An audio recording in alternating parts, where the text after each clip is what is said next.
Hello, friends. How are you doing? Oh, it's been a week or so. I've been trying to come on here weekly and chat with you, and I had to take last week off. And here's really the reason why.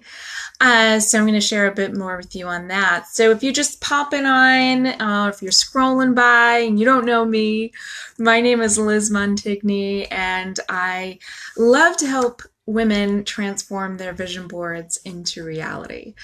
And one way we do that is through coaching.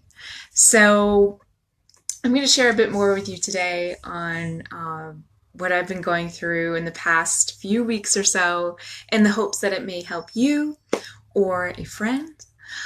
Please share this with them. And in the description here, I did add a link to my blog in case you're one of those people who likes to read. All right.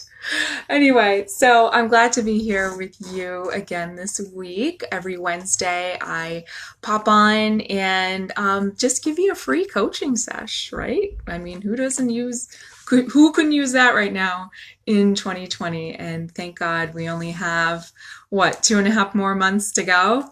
Yeah, sounds good to me. Any case, so wanted to talk to those of you, especially those of you who run a business or moms. And usually, when we are hit with the loss of a loved one, there's usually some time off that we can take in there. But if you're running your own business or a mom, you don't really get to take time off. So I wanted to talk to you about some things you can do to help you just balance a little bit and give yourself a breather and just share some ideas with you on how I've been dealing with that. And if this speaks to you, please share that with me, and I hope it helps. Or if you want to share it with a friend who's going through something similar, please do that. We all could help perk each other up at this time, which is huge.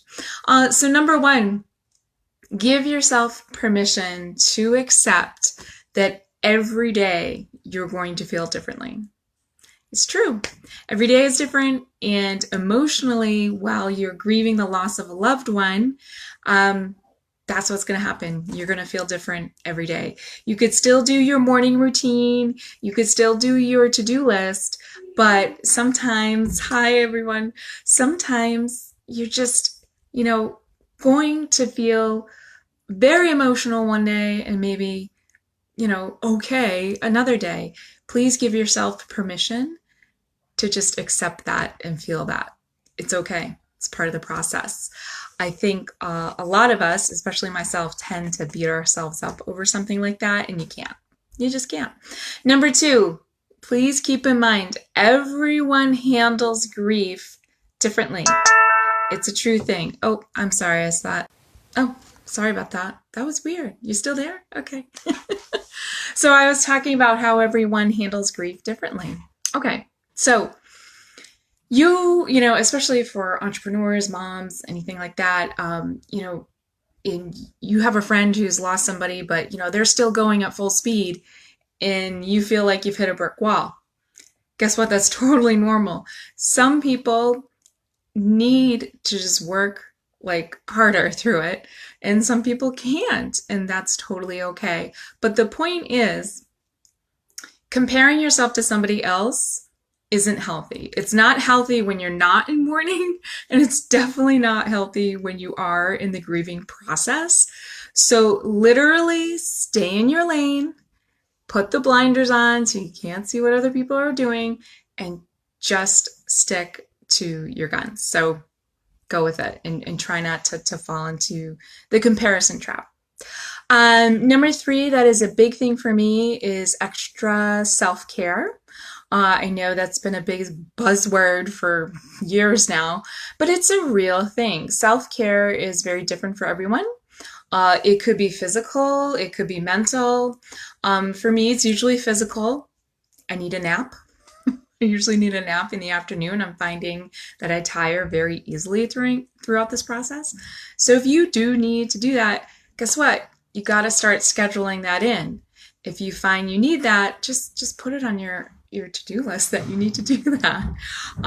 If you find that you need to take, an extra shower, I mean, you need to do that. If you need to go for a walk, if you need an extra workout, I mean, it could be so many things. It could even be, sitting down with someone and talking through this. So don't ignore taking that extra self-care time. Number 4, you don't need to explain yourself to anybody. You don't. You do need to communicate though. So remember that no is a complete sentence.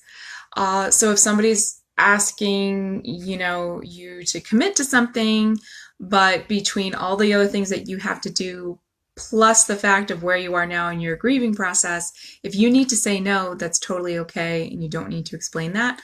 But do keep the lines of communication open. If you feel like you need some sort of explanation to that person, keep it brief, to the point, just enough for them to understand that you need time and space. And I think that's fair for all. Number 5, adjust your to-do list. Keep it short. Focus on one thing and knock that out of the park.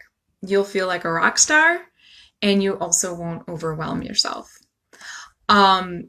Today was kind of an up and down day for me, but this afternoon I had a burst of energy after a phone call, after a coaching phone call, actually. Oh, the irony. And so, you know what? I did knock out a few things, and so that's okay. But keep it really focused, adjust that to-do list. You're not going to get all the things done during normally what you used to get done, right? So just stick to one thing. So I hope this helps you. These my little 5 discoveries along my way of grieving, of my grieving process. And if you think this could help a friend, please share that with them. And if you need help, quitting the comparison game and keeping those blinders on, like I said earlier, then, we need to chat about that, because that's in everything, whether you're grieving or not. So would love to chat more about that with you. Okay. So I hope you're all doing well. It was great to pop on again, and I'll catch you next week. Bye.